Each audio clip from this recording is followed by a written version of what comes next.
Let's just look at it. MHA got ejected. Connecticut Mystics days. And got thrown out of the game right here. Alyssa Thomas was driving in. MHA said, "We are not having it. I'm not having it." Well, she was not having it right off the court. What should have been an ordinary WNBA game suddenly took an unexpected turn. A WNBA forward was ejected with 7 minutes still left to play, even though her team was already trailing by nearly 20 points. So why did a game that seemed all but over suddenly turn into a heated confrontation? The Indiana Fever defeated the Phoenix Mercury 86-70 on Monday night, but the final score ended up being the least talked about part of the evening. Caitlin Clark, they interviewed her right after the game on the court. She said that the fourth quarter lasted forever. She said that might have been the longest fourth quarter in the history of the WNBA. She's not wrong. It took forever. Clark joked during her on-court interview that the fourth quarter felt like it lasted forever, but she wasn't exaggerating. The final minutes turned into a nonstop parade to the free throw line as whistles kept interrupting the game and the tension continued to rise. At the center of it all was DeWanna Bonner. If that name sounds familiar, there's a reason. Bonner signed with Indiana before the season, played only 9 games, and eventually forced her way out. Now she's back in a Phoenix Mercury uniform.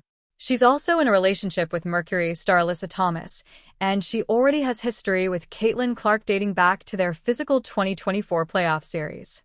So when Bonner and Clark got tied up while battling for position in the fourth quarter, it wasn't just two players making contact. It was a rivalry that had been brewing for months, finally boiling over. Look at Sophie right here. She's going to play tough guy, but Sophie's just not going to have it. By the way, these two used to be teammates.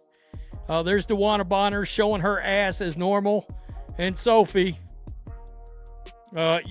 Sophie looks like she absolutely... It escalated almost instantly. What started with Clark and Bonner exchanging words quickly turned into a confrontation involving players from both teams.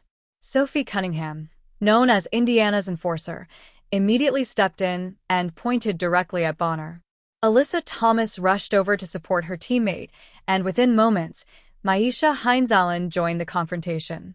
Once the officials separated everyone and reviewed the play, they handed out 5 technical fouls in the same sequence.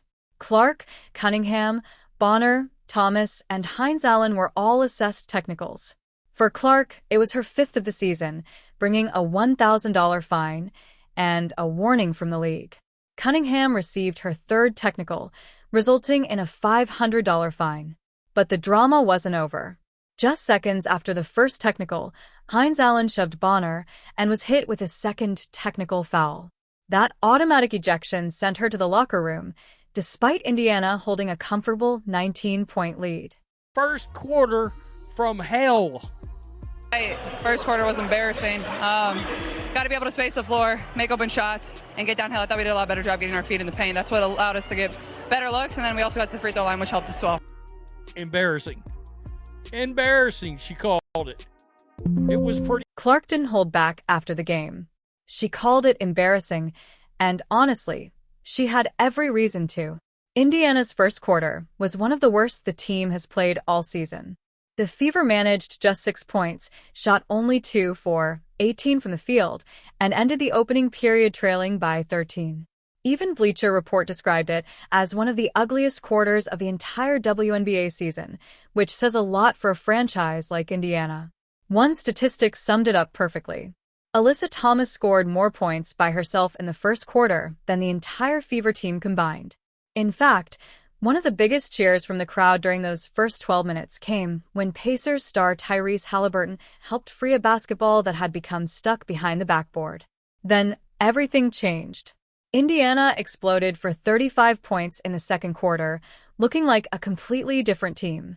It wasn't just a lucky run either. Head coach Stephanie White made key defensive adjustments after the slow start, shutting down Phoenix's driving lanes and forcing the Mercury into difficult, low-percentage shots for the rest of the game. Caitlin Clark, again. Start to the season in terms of her own numbers. Way downtown. Boom. And I mean, she shot that one from the frickin' parking lot. This is the pass to an open Lexi Hull. Caitlin's way down here. Way down here. There was a shot. They head back down the court. Caitlin's got it. The driving force behind that comeback was Caitlin Clark. She scored 15 of her 24 points in the second quarter alone, catching fire with deep threes and aggressive drives that erased a 13-point deficit and gave Indiana the lead before halftime. She finished the night with 24 points, 9 assists, 3 rebounds, and shot 8 of 17 from the field, including 3 of 10 from beyond the arc. She ended just 1 assist short of another double-double, and there's an important reason for that we'll get to in a moment. Clark has been producing at this level all season. She's averaging a career-best 21 points and 8 assists per game, with her assist average ranking second in the WNBA behind only Alyssa Thomas. She wasn't the only contributor. Kelsey Mitchell added 22 points, while Monique Billings quietly recorded a double-double with her rebounding effort. Still, there was no doubt who led the charge.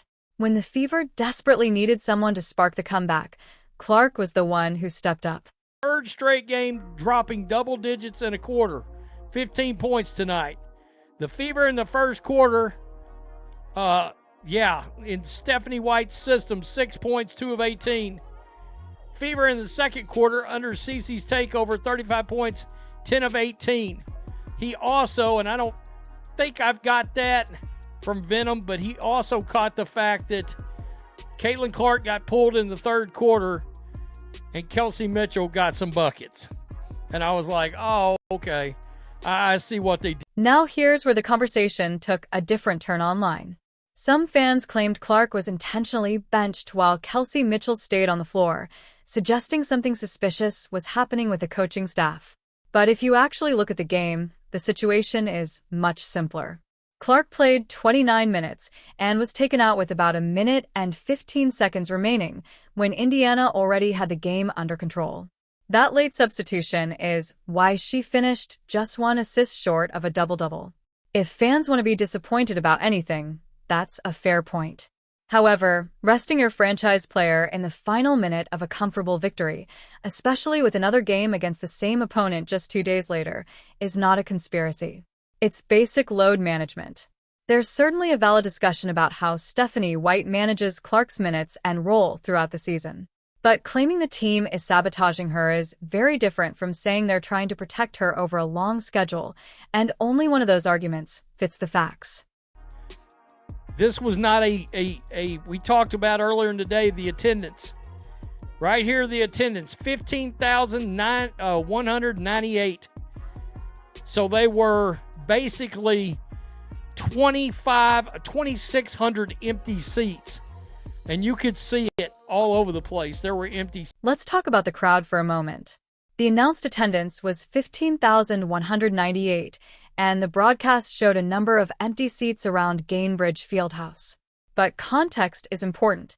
This was a Monday night game against a Phoenix team sitting near the bottom of the standings, not exactly the type of matchup that guarantees a packed arena. Even so, Caitlin Clark has been the biggest driver of attendance and television ratings across the WNBA over the past 2 seasons.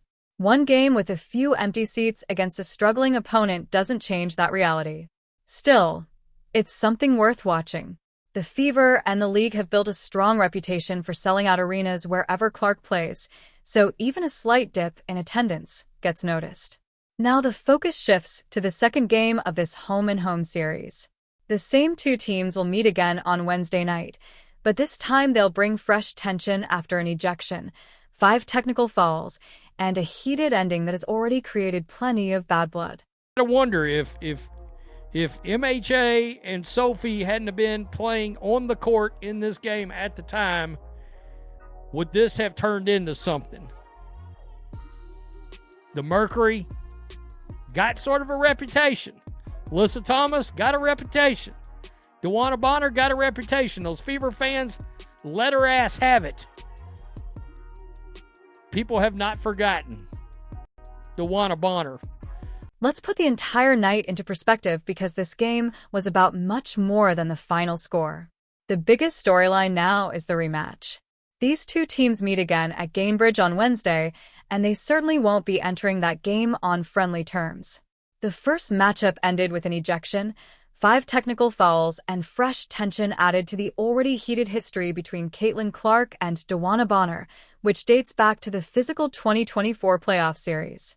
The league has already confirmed fines are coming, with Clark and Sophie Cunningham already penalized, while Bonner, Alyssa Thomas, and Myisha Hines-Allen are also expected to face discipline. Rather than calming things down, those penalties may only add more fuel to the rivalry. Phoenix was embarrassed on the road, lost a player to ejection, and listened to the Indiana crowd boo Bonner all night. They'll arrive on Wednesday looking for payback. The basketball itself shouldn't be overlooked either. Indiana improved to 10-7 after snapping a 2-game losing streak, while Phoenix fell to 5-13.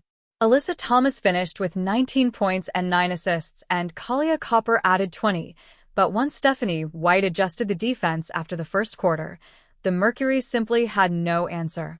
Indiana closed the driving lanes, forced difficult shots, and completely changed the flow of the game. That coaching adjustment deserves just as much credit as Clark's incredible second quarter. Clark's performance perfectly reflected the game itself. She was scoreless during Indiana's dreadful first quarter and even sat briefly as the Fever managed only 6 points. Then she exploded for 15 points in the second quarter, completely changing the momentum. She finished with 24 points and 9 assists before getting some rest in the final minute with the result already secured. That wasn't a player being held back. It was a player carrying her team after they struggled badly without her early on. Officiating will remain one of the biggest talking points heading into the rematch. Clark admitted afterward that the fourth quarter felt like it lasted forever, and with emotions already running high between these two teams, the officials will play a major role in controlling the next meeting. A tightly officiated game could keep emotions under control, but if the whistles disappear again, things could escalate quickly. Then there's DeWanna Bonner, who has become the emotional center of this rivalry. After forcing her way out of Indiana earlier this season, Fever fans have made it clear they haven't forgotten. They booed her throughout the night, and even one of her Mercury teammates publicly criticized the crowd for it. Whether people agree or disagree, one thing is obvious. Every time these teams meet, Bonner will be one of the biggest storylines, and Wednesday's atmosphere will likely be even louder than the first game.